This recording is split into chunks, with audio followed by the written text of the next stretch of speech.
नमस्कार। तो गत वर्ष आज के ही समय में रामलीला ट्रस्ट और नगर पालिका के बीच एक बड़ा विवाद सामने आया था। मैं आपको बताऊं, नगर पालिका और जो रामलीला कमेटी है उसके बीच में एक विवाद हुआ और बहुत लंबे समय तक यहाँ पर दुकानें नहीं लग पाई। मैं आपको बताऊं कि सन 1937 में महाराजा महेवा ने ये जमीन जो थी वो दया प्रसाद ट्रस्ट को दी थी कि उससे रामलीला का मेला लग सके। 1937 के बाद से आज तक यह उस जो पट्टा है, पट्टे को दी थी, पट्टे का रिन्यूअल नहीं किया गया है और आने वाले समय में बहुत जल्द ये पट्टा खत्म होने वाला है। लखीमपुर का अधिकांश एरिया राजा महेवा की प्रॉपर्टी है। मैं आपको बताऊं, ये एरिया जो आप देख सकते हैं, इस एरिया को और इस मेरे सामने जो एरिया में ये पूरा राजा महेवा का एरिया है और राजा महेवा ने अपनी प्रॉपर्टी पट्टे पर रामलीला कमेटी को दी थी, जिससे कि यहाँ पर दशहरे का मेला और रामलीला कमेटी रामलीला का आयोजन कर सके। लेकिन देखने वाली बात यह है कि पिछले 90 सालों में, जो 90 साल पूरे होने वाले हैं, इन 90 सालों में न नगर पालिका की तरफ से न दया प्रसाद ट्रस्ट की तरफ से राजा महेवा का न कोई सम्मान किया गया है, न उनकी तरफ से उनकी पूरे नगर में कोई मूर्ति लगवाई गई है। बड़े दुख का विषय है कि अगर एक राजा अपनी जमीन को आपके ट्रस्ट को या नगर पालिका को पट्टे पर देता है जिससे सामाजिक कार्य हो सके, लोगों का मनोरंजन हो सके, उसके बावजूद क्या उस आदमी का सम्मान नहीं होना चाहिए? लेकिन पिछले 80 सालों, 90, 85 सालों में आज तक ऐसा नहीं हुआ। हाँ, देखने की बात यह है कि पिछले साल जब ये विवाद काफी बढ़ा था तो यहाँ पर राजा साहब को बुलाकर और स्टेज पर उनका सम्मान किया गया। क्या ये काफी है या नहीं? हमको नगर वासियों को यह नहीं जानना चाहिए कि उनकी जो जमीन है वो राजा महेवा की दी है। क्या उनके नाम की एक प्लेट या एक पत्थर या उनकी मूर्ति यहाँ पर नहीं लगना चाहिए? बड़े दुख की बात है कि जिस राजा ने, जिसके अंदर अधीन आधा लखीमपुर शहर आता है, उसके नाम की आज तक नगर पालिका रामलीला कमेटी ने, दया प्रसाद ट्रस्ट ने किसी तरह की कोई मूर्ति नहीं लगाई है। स्थानीय लोगों का कहना है कि जो नगर पालिका और दया प्रसाद कमेटी है, ये सिर्फ, मैं आपको बताऊं, पैसे का खेल है। लूट खसोट हो रखी है। यहाँ पर जो दुकानें हैं उनके किराए को लेकर के कई बार विवाद सामने आया। लेकिन मैं अगर बात करूं पिछले साल की, तो पिछले साल एक बड़ा विवाद सामने आया था। उन सब के बीच में किसी ने इस बात पर गौर नहीं किया कि जिस आदमी ने, जिस महाराजा ने अपनी जमीन ट्रस्ट को दी, नगर पालिका को दी, उसने उसके नाम की एक मूर्ति लखीमपुर में, एक भी पत्थर लखीमपुर में नहीं लगा है। क्या ये सिर्फ लूट खसोट का जरिया बना हुआ है? किसका अधिकार है इस जमीन पर? एक या 2 साल के बाद जब ये पट्टा निरस्त हो जाएगा, उसके बाद इस जमीन पर किसका अधिकार होगा? ये बड़ा सोचनीय विषय है। राष्ट्र नमन न्यूज़ के लिए अब्दुल कवी की रिपोर्ट। पिछले साल रामलीला के समय में जो विवाद हुआ, जो दया प्रसाद ट्रस्ट और नगर पालिका के बीच एक विवाद हुआ, उस विवाद को लेकर काफ़ी चीज़ें सुनने में आती रही। इस साल फिर जब रामलीला का मेला करीब आता जा रहा है तो कई बातें सुनने में आ रही हैं। इन्हीं सब चीज़ों को लेके आज मैं राजा साहब के पास आया हूं। मैं जानना चाहता हूं कि जैसा लोग दावा कर रहे हैं कि वो ज़मीन जिस पे रामलीला होती है, जिस पे रावण दहन होता है, जिस पे बिजली का झूला लगता है, वो ज़मीन वास्तव में उसका उत्तराधिकारी कौन है?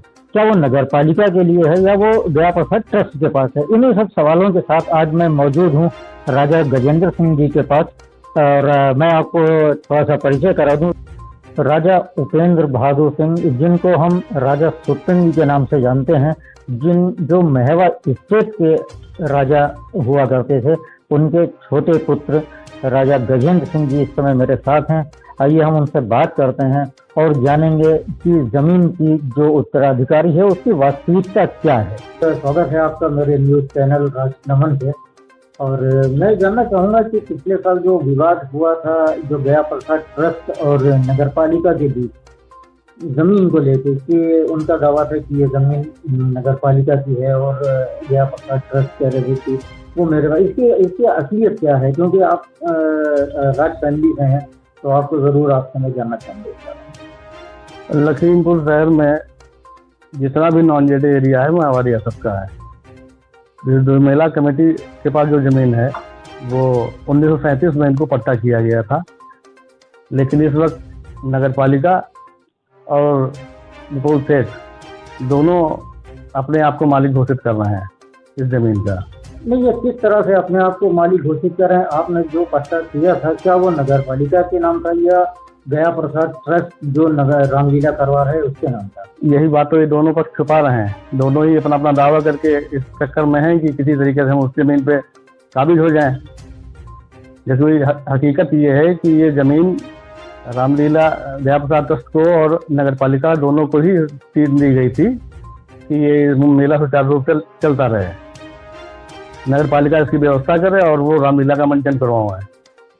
ये जमीन जो 3 पार्ट में है, एक रावण दहन जहाँ पे होता है, एक जहाँ पे सांस्कृतिक कार्यक्रम होते हैं और एक पार्ट है जहाँ पे मेला लगता है, बिजली का झूला होगा। तो इन तीनों जमीनों का जो पट्टा किया गया है इन दोनों नगर पालिका और गया प्रसाद ट्रस्ट के साथ।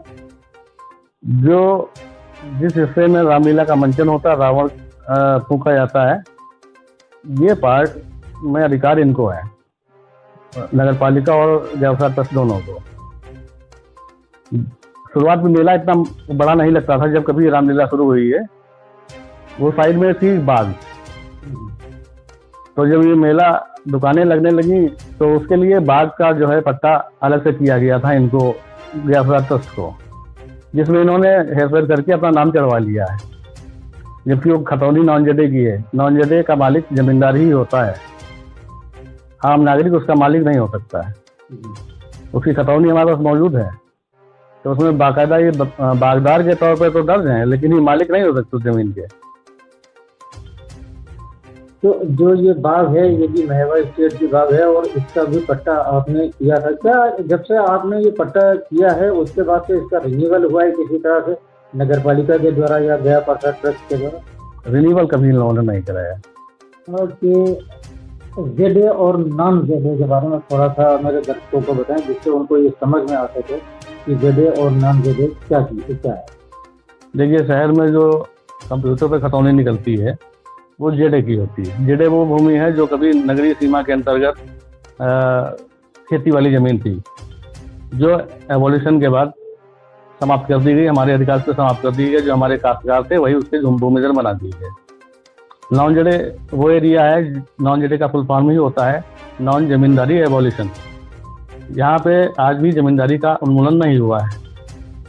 ऐसी भूमि जो है नॉन जेडे के खाते में आती है, उसका मालिक जमींदार होता है उस एरिया का, और वो खतौनी हाथ से बनाई जाती है और लेखपाल के द्वारा प्रदान की जाती है। क्या ऐसा कोई गाइडलाइन है कि 10 साल 50 साल 100 साल के बाद जो नॉन जेडे है जिसकी हम बात कर रहे हैं वो जमीन जो उस पर काबिज है उसकी हो सकती है? नहीं, ये जो भी पट्टे हमारी रियासत से हुए, चाहे हमारे मैनेजर उस वक्त डिप्टी कमिश्नर हुआ करते थे कोर्ट ऑफ वार्ड के ज़माने में, उन्होंने पट्टे की, उसमें भी साफ साफ लिखी हुई हैं कि हर 30 साल के बाद आपको रिन्यूअल कराना है, हर साल आपको 2 बार लगान देना है, और 30 के रिन्यूअल 2 कराने के बाद यानी 90 साल के बाद रिन्यूअल करने के लिए हम बाउंड नहीं हैं, और 90 साल के बाद आपको छोड़ना है।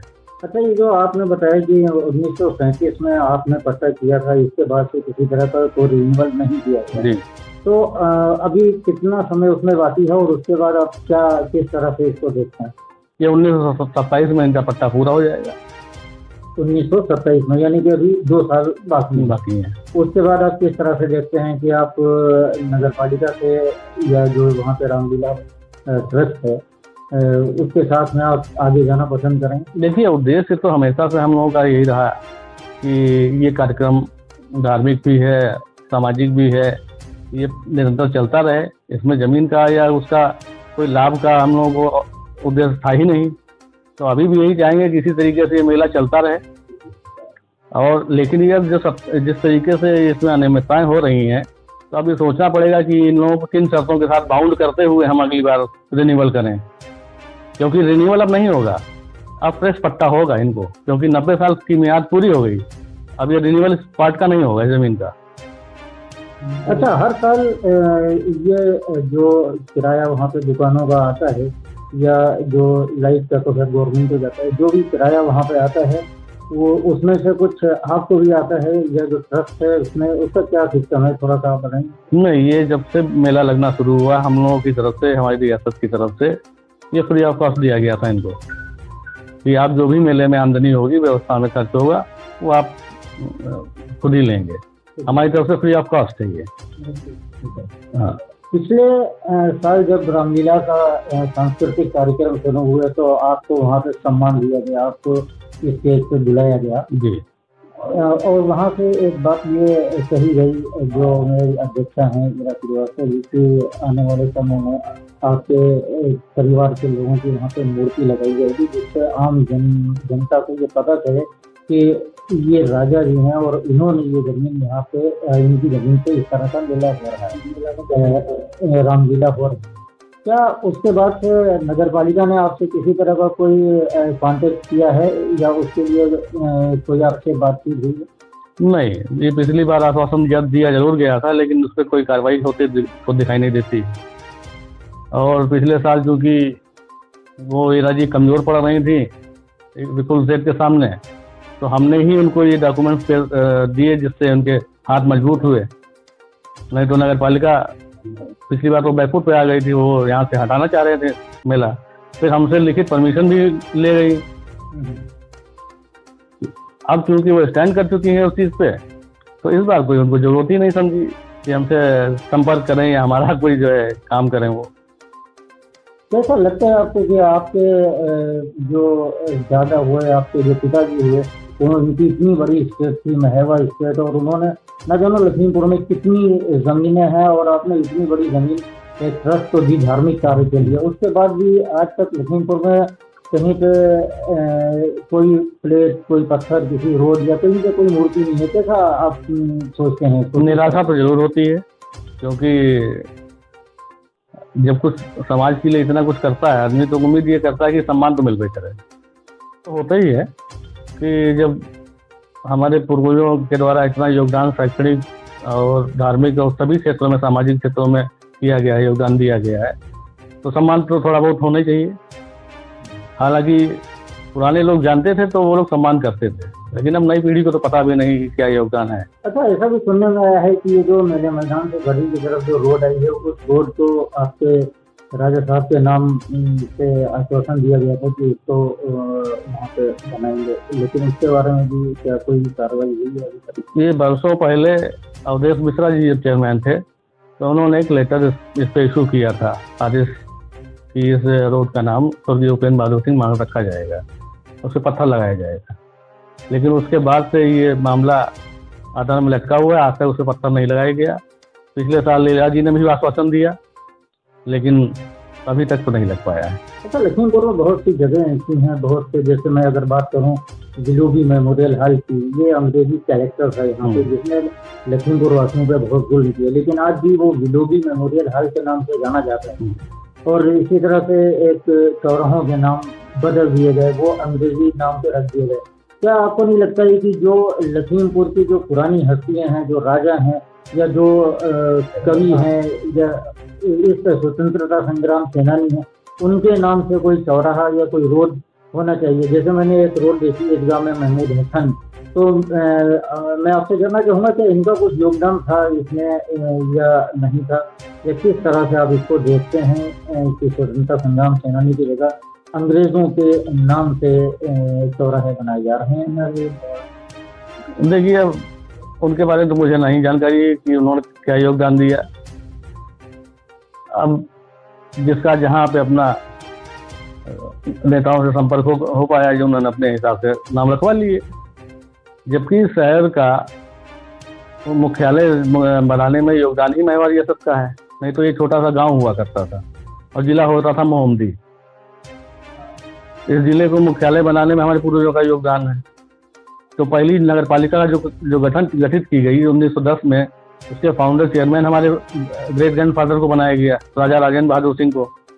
कम से कम उन्हीं के नाम पर एक चौराहा या एक गेट बना दिया गया होता, लेकिन किसी भी नेताओं की ये मंशा नहीं रही कि ये हमारे योगदान को आगे बढ़ाया जाए या उनको सम्मान दिया जाए। क्या आने वाले समय में आप भी राजनीति में प्रवेश करने वाले हैं? राजनीति में, क्योंकि आप जैसे लोगों को राजनीति में आना चाहिए जो शहर के नक्श को पहचानना। राजनीति में हमारी दिलचस्पी नहीं है, इतना माहौल गंदा हो चुका है कि जो है इच्छा नहीं होती है।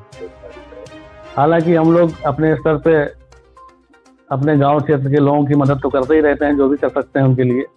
हाँ, हमारे बड़े भाई साहब जरूर राजनीति में सक्रिय रहे, कांग्रेस के जिलाध्यक्ष रहे वो, लेकिन वो मौजूदा माहौल देख के वो भी अपना खामोश है, अपना घर बैठे हुए हैं। धन्यवाद।